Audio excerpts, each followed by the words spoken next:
Hello and good afternoon, all, and happy Juneteenth. Technically, it was yesterday, but today is the National Celebration Day. So, I'm gonna go over a little bit. I think last year we did a bit of a history class on Juneteenth. This year we're going to go over something else. It's going to be ways to celebrate and serve Juneteenth. All right. So June 19th, 2022 marks the second. So this is quite a new thing, but it's the second annual observance of Juneteenth as a federal holiday.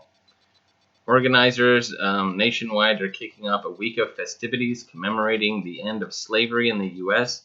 and championing the ongoing struggle for equity and justice. Though June 19th, is newly minted as an official holiday, many African American communities have celebrated the date for generations. Getting the event federally sanctioned took years of hard effort. In her 90s, civil rights activist Opal Lee hosted an annual 25-mile walk to demand Juneteenth's national recognition. Good job. And also honor the seldom told history of some 250,000 enslaved in Galveston, Texas, who did not learn of their freedom until 2.5 years after the Emancipation Proclamation. I don't think it's so much their fault as people just not passing down the information. So we have now, this is a quote, we have to heal. You've got to know what happened, and you've got to heal from that, Lee told CNN in a 2021 interview. Today, Opal Lee's goal is a reality and prime opportunity to continue promoting equality, civil rights, and African American advancement. So here are some of the ways to celebrate. Celebrate in person or at home. So for many, this Juneteenth represents a time to reconnect with loved ones and activities once enjoyed before COVID-19. As communities emerge in the celebration of the day, you too can join in fun either in person or online. So, if you don't want to go out in big crowd and possibly get COVID if you haven't had it, then you can also do it online. Live from the Hollywood Bowl in Los Angeles at 8 p.m. on June 19th. Sorry, it's a little too late for that. But maybe you can go through your DVR and check. An inaugural marquee event. Let's see. Well, I guess it's kind of pointless. But so just so you know, for next year though, so CNN will be covering it, and they'll probably cover it next year as well. And so there's other celebrations launching this week. Let me see. Well, in Colorado, they have the Juneteenth Music Festival.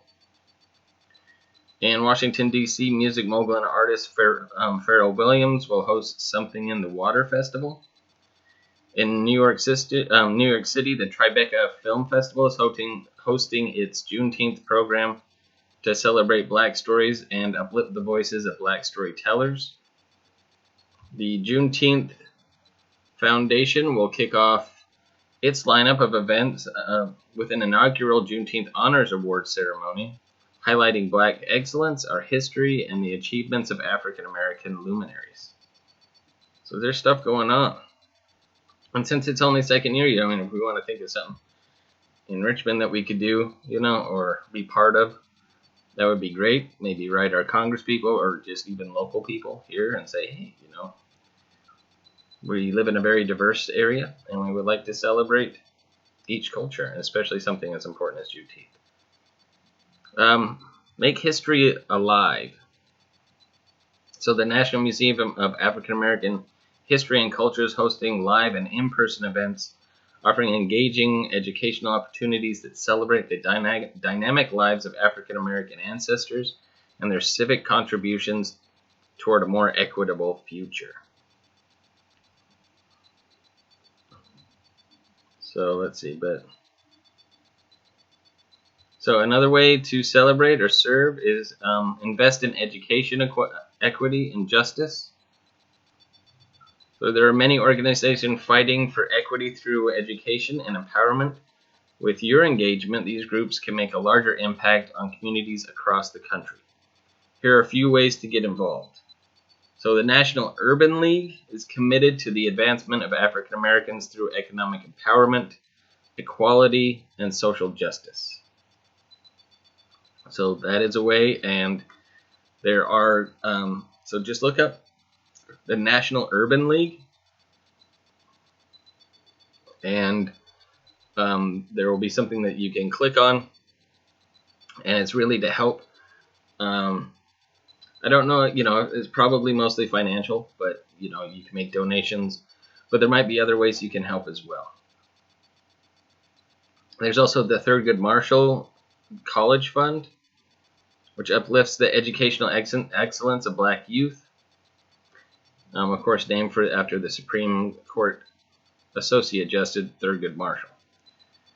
And then there's also 100 Black Men of America, strives to create meaningful societal change by focusing on the next generation. As an American-led mentorship organization, this nonprofit organization leverages the power of mentorship to develop youth and young adults as leaders who are capable of creating change in the world around them. So that's a very important thing. The future generations, we're becoming more and more socially conscious of what's going on around us and in the world, and how we're important in playing our role to make sure that things are equitable. And so these mentorship programs are great things to support. Another way to serve Juneteenth is to disrupt economic injustice. So long-standing injustices and practices have made it hard for African Americans to become business proprietors and homeowners over the years. So the U.S. Department of Commerce finds that minority-owned businesses are more likely to pay higher interest rates on loans, but many do not even apply for business loans because they are less likely to receive them. So we need to change this, of course, making home ownership much less attainable for African Americans. And it says that 70% of white Americans are homeowners, while only 42% of black Americans own a home. So here are some organizations working to dismantle oppressive practices to help African Americans get into business schools, start their own businesses, and achieve home ownership. So J.P. Morgan, big huge bank, Chase, plus Advancing Black Pathways.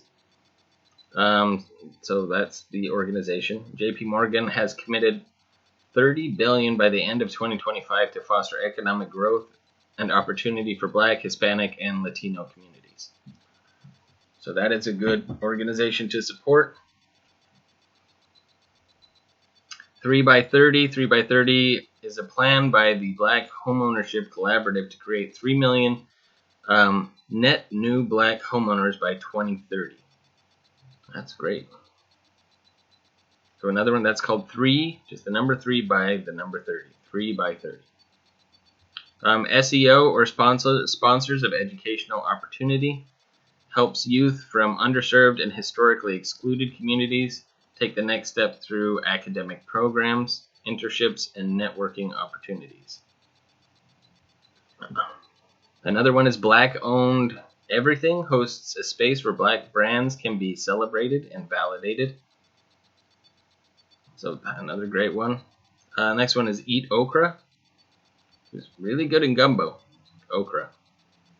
It's actually a staple in that. Yeah, but I think you remember that.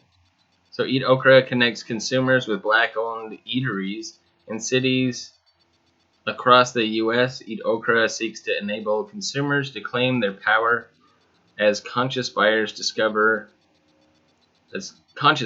discover a rich food culture while helping Black owners gain brand awareness and grow their businesses.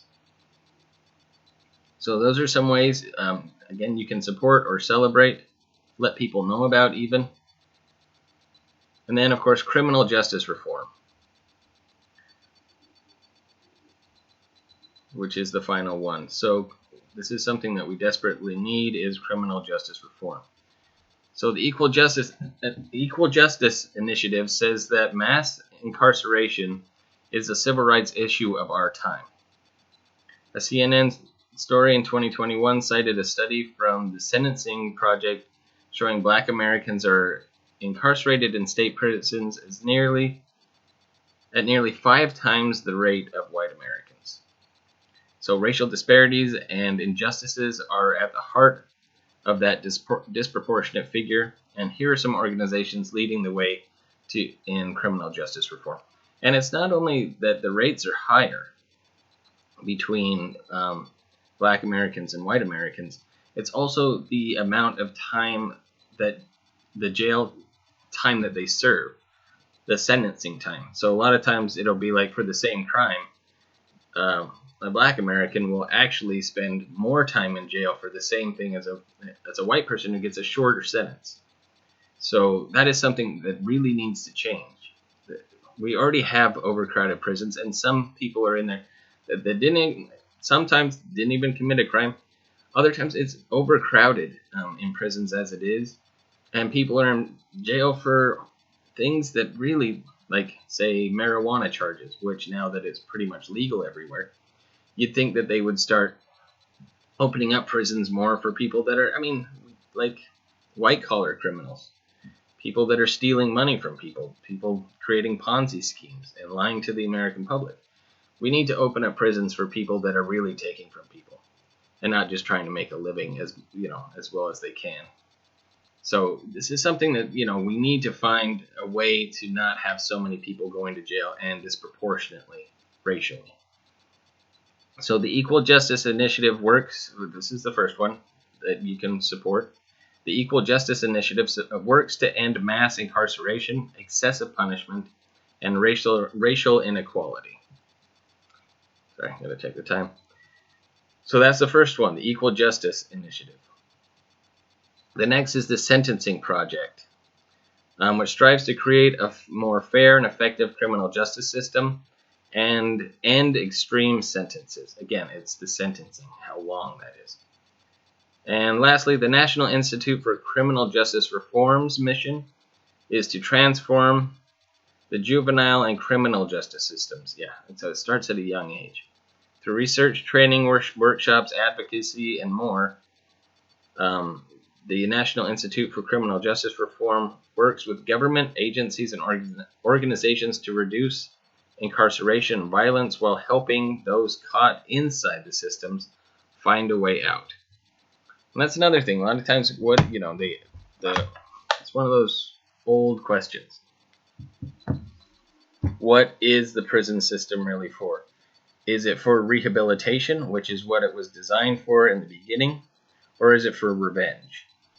So, we really need to look at that. If we're going to rehabilitate people, get people education inside prisons, which people can do, then we also need to be able to apply that on the outside when they get out so that they have jobs and can start making their own life.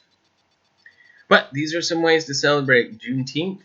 Very serious stuff, but also a great day to celebrate the end of slavery or enslavement in this country. And it needs to be a national holiday. I honestly think we should have a Monday off for Juneteenth, so that we can really celebrate and not have people working during that day, and actually have people be able to go out and maybe march and just celebrate that, things are changing in the country and we're trying to celebrate things the right way. But anyway, it is a federal holiday, so, which means that most people agree with it. Doesn't mean everybody does. But anyway, I hope you learned a lot. And if you have any questions, comments, concerns, ideas, and please suggestions for new classes, I look forward to them always. Okay, ciao for now. See you on the flip side.